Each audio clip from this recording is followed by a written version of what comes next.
নমস্কাৰ বন্ধুসকল যিসকলে ডিএমই নন টেকনিক্যাল গ্ৰেড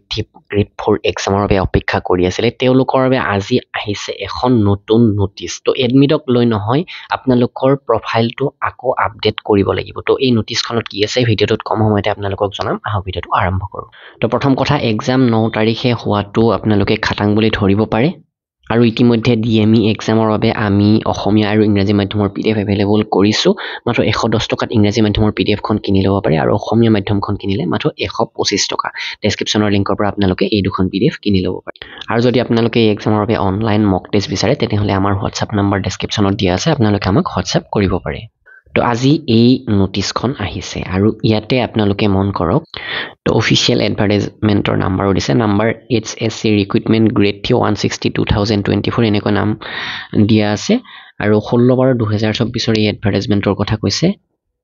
আৰু ইয়াতে এটা কথা কৈছে যে candidate who belong to T tribe or Adivasi community are directed to log in to their accounts which will be available in the following website from 28 February 2025 to 3 March 2025 তো এই কেইদিনৰ ভিতৰত আপোনালোকে বিশেষকৈ যিসকল টি ট্ৰাইব কমিউনিটি তথা আদিবাসী কমিউনিটিৰ লগত জড়িত হৈছে যিসকল এই কমিউনিটিৰ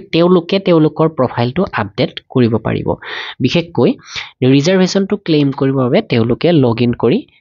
আপডেট কৰি ল'ব পাৰে তো বাকি সকল কেণ্ডিডেটে ইয়াতে আপডেট কৰাৰ কোনো ইনষ্ট্ৰাকচন নাই বাকি যিসকল অন্যান্য কেটেগৰী তেওঁলোকৰ ঠিকে আছে তো 2 দিনৰ ভিতৰত এডমিট কাৰ্ড আহি যাব আপোনালোকে এডমিট কাৰ্ডটো ডাউনলোড কৰি ল'ব পাৰিব তো আমাৰ ওয়েবসাইট educationforassam.com ত এই লিংকটো দি দিছো লগইন কৰাৰ লিংক তো আজিৰ পৰাই আপোনালোকে যিসকল টি ট্ৰাইব তথা আদিবাসী কমিউনিটিৰ হয় তেওঁলোকে ৰিজাৰ্ভেশনটো ক্লেইম কৰি ল'ব পাৰিব প্ৰফাইল আপডেট কৰি তো ইয়াতে আপোনালোকে লগইন অলৰেডি ৰেজিষ্টাৰ্ড কেণ্ডিডেটত ক্লিক কৰি দিব আৰু আপোনালোকৰ এপ্লিকেশন নম্বৰ বা মোবাইল নম্বৰ আৰু পাসওয়াৰ্ড বহুৱাই লগইন কৰি বিশেষকৈ টি ট্ৰাইব তথা আদিবাসী কমিউনিটিখিনিয়ে ৰিজাৰ্ভেশনটো ক্লেইম কৰি ল'ব পাৰিব আৰু আপোনালোকে 2 তাৰিখৰ পিছত 3 তাৰিখ মানে এডমিট কাৰ্ড বিলাক ডাউনলোড কৰিব পাৰিব তো ভিডিঅ'টো এইখিনি লাইক কৰিব শ্বেয়াৰ কৰিব ধন্যবাদ